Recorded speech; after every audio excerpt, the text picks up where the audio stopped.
김민하 기자 어서 오세요. 안녕하세요. 첫 번째 항목은요. 추경도 개혁 입법도 어렵다입니다. 누가 한 얘기죠? 이제 그 국회 얘기를 제가 이제 요약을 해본 건데요. 오늘 오후에 문재인 대통령이 청와대에서 더불어민주당 원내대표단하고 오찬 간담회를 했습니다. 그랬다면서요? 이 자리에서 추경 예산안 처리하고 이 일본 수출 규제 대응에 있어서만큼은 국회가 힘을 모아주면 좋겠다 이렇게 얘기를 했는데요. 또 이낙연 국무총리도 오늘 정부 서울청사에서 국무회의 주재하면서 이 일본의 경제 도발에 대해서 공동 대처를 다짐했으면 실천이 뒤따라야 한다라면서 추경안을 빨리 처리해야 된다 이런 점들을 강조를 했습니다. 하지만 추경은 물론 지금 개혁 입법도 여야 간 힘겨루기 양상이 될 거여서 좀 당분간 답답한 국면들이 이어질 것 같습니다. 대통령하고 오당 대표 만났지만 소용이 없네요. 오히려 자유한국당의 문제 제기의 어떤 강도가 더 강해지지 않았는가 이런 느낌도 들고 있는데요. 자유한국당은 정부가 지금 일본 수출 규제 대응 관련 추경 예산의 어떤 정확한 규모를 보고하지 않고 있다면서 백지수표나 다름없는 추경안은 심사할 수가 없다 이렇게 주장을 하고 있습니다. 김연아 자유한국당 대변인의 경우에 처음에는 미세먼지 추경이라더니 재해대책 추경이 됐고 느닷없이 경기부양 추경이 더해지더니 이제는 일본 경제보복 대응 추경이 됐다라면서 트랜스포머 추경이냐 이렇게 비꼬기까지 하는 상황입니다. 이거는 항목별로 심사하면서 사실 정리해야 되는 문제 아니에요? 그렇습니다. 그래서 이 심사 과정에서 정리할 수 있는 문제다라는 얘기를 이 정부 여당에서는 하고 있는 건데요.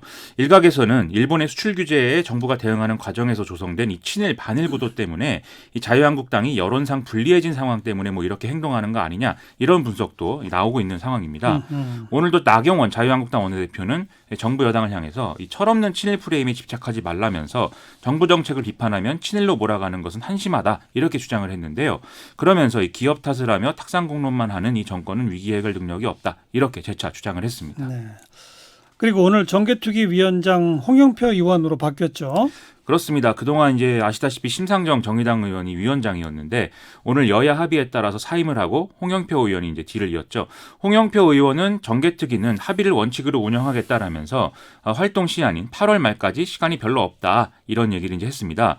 일단 오늘 정개특위 회의 자체는 서로 농담도 좀 하고 이렇게 좀 이 나쁜 분위기를 만드는 그런 건 아니었는데요. 하지만 좀 앞으로는 분위기가 험악해질 가능성이 있어 보입니다. 정개특위 내에 제1소위 위원장도 또 문제라면서요.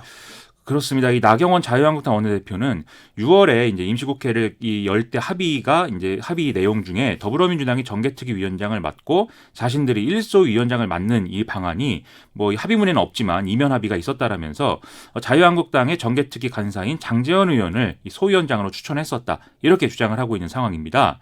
장제원 의원도 이 점을 이제 인정을 하면서 더불어민주당이 자신을 받아들일 수가 없다라면 김태흠, 김진태, 민경원 의원을 자기가 추천할 수 있다라면서 파출소 피하려다가 경찰서를 만나지 말기 바란다 이렇게도 얘기를 했는데요. 다른 의원들이 더 강경하다? 그렇죠.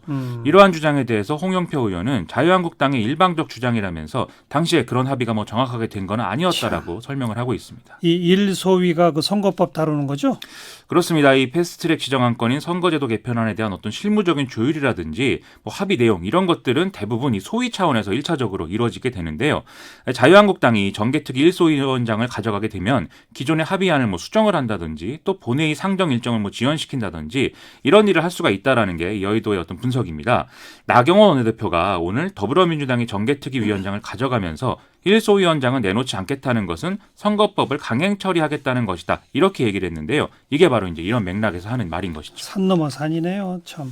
그렇습니다. 지금 추경 예산안도 그렇고 정경도 국방부 장관 해임 건의안도 그렇고요. 북한 목선 사건 관련 국정조사 그리고 선거법과 공수처 및 검경 수사권 조정 여기다가 자유한국당은 KBS 청문회까지 지금 얘기를 하고 있거든요. 거기다 앞서 얘기한 김성태 의원 문제라든지 패스트트랙 국면에서 국회 선진화법 위반 혐의를 받고 있는 자유한국당 의원들에 대한 소환 통보 이런 것들도 경찰들이 계속 하고 있는 상황이어서 여러모로 좀 논의가 지지부진해질 가능성이 커져가고 있습니다. 그래서 추경도 어렵고 개혁입법도 어렵다 그 말이군요. 그런 상황입니다. 시사뵙기 두 번째 항목은요. 이 더 복잡해진 동아시아 정세입니다. 오늘 일부 시간에도 다뤘습니다만 러시아랑 중국의 군용기가 우리 그 카디즈를 침범한 거 그거 말이죠. 그렇습니다. 합동참모본부는 오늘 아침에 중국 군용기 2대와 러시아 군용기 3대가 우리 한국 방공식별구역 즉 카디지에 진입을 했고 이 가운데 러시아 군용기 1대는 독도 인근의 우리 영공을 2차례 침범해서 우리 군이 대응했다라고 밝혔습니다. 예, 예. 공군은 F-15K하고 F-16 등의 전투기를 긴급 출격시켜서 차단 기동과 함께 이 러시아의 조기 경보기를 향해서 360발의 경고 사격을 했는데요. 정부는 주한 중국 대사와 주한 러시아 대사 대리를 초치해서 항의하고 재발 방지를 촉구한 상황입니다. 또 정의용 청와대 국가안보실장은 특히 러시아 측에 이런 행위가 되풀이될 경우에는 훨씬 더 강력한 조치를 취할 것이다라면서 강력한 항의의 뜻을 전달한 그런 상황입니다. 러시아랑 중국은 뭐라고 그래요?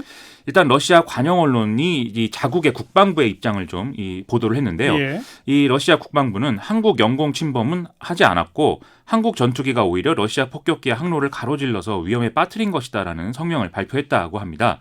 또 중국 외교부는 방공식별구역은 영공이 아니고 각국의 국제법에 따라서 자유롭게 비행할 수가 있다. 이런 취지의 입장을 내놓은 상황인데요. 네, 네. 중국 매체들은 이 중국 폭격기의 카디즈 침범 이 상황은 빼놓고 러시아 군용기의 영공 침범만 지금 보도를 하고 있다고 합니다. 정말 이 카디즈라고 하는 지역은 자유롭게 비행할 수 있는 거 맞아요? 그건 이제 중국은 그렇게 주장을 하고 있는데 이게 미국이나 우리나라의 경우에는 방공식별구역에 어떤 들어오는 어떤 다른 나라의 폭격기나 이런 군용기에 대해서는 일정 정도 이상의 대응을 할 수 있도록 이렇게 규정을 하고 있는 상황입니다.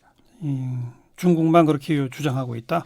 근데 이 어떤 방공식별 구역이라는 거에 대한 규정 자체가 각 나라마다 좀 달리하는 부분이 달라요? 있어서 그렇습니다. 대응 수위라든가 이런 거는 또 국제사회에서 서로 다르게 또 보고 있는 것은 또 사실입니다. 오늘 또 일본의 자위대 전투기도 출격했다면서요? 오늘 스가 요시히데 관방장관이 이 정례 기자회견에서 러시아 군용기가 일본 영해를 침범해서 이 자위대기가 긴급 발진으로 대응했다 이렇게 밝혔는데요. 또 한국 군용기가 여기서 경고 사격을 한 것은 독도 영유권에 관한 자신들의 입장에 비춰서 도저히 받아들일 수가 없고 유감이라고 주장을 했습니다. 네. 또 고노다로 외무상도 일본 영해에 침범한 러시아 폭격기에 대한 조치는 한국이 아니라 일본이 취했어야 하는 일이다 이렇게 주장을 했는데요. 한편 이 일본 방위상의 경우에는 한일 군사정보보호협정과 관련해서 이 지역의 평화와 안정을 위해 한미일의 연대가 대단히 중요하다라면서 파기를 고려하지 않고 있다 이런 취지의 입장을 또 밝히기도 했습니다. 예. 이 모든 게 존 볼턴 미 백악관 NSC 보좌관의 방한 일정이 시작되는 시점에서 일어났기 때문에 앞으로 미국의 입장이 어떻게 되는 거냐 좀 우려가 되는 상황입니다. 여기까지 수고하셨어요. 고맙습니다. 김민아 기자였습니다.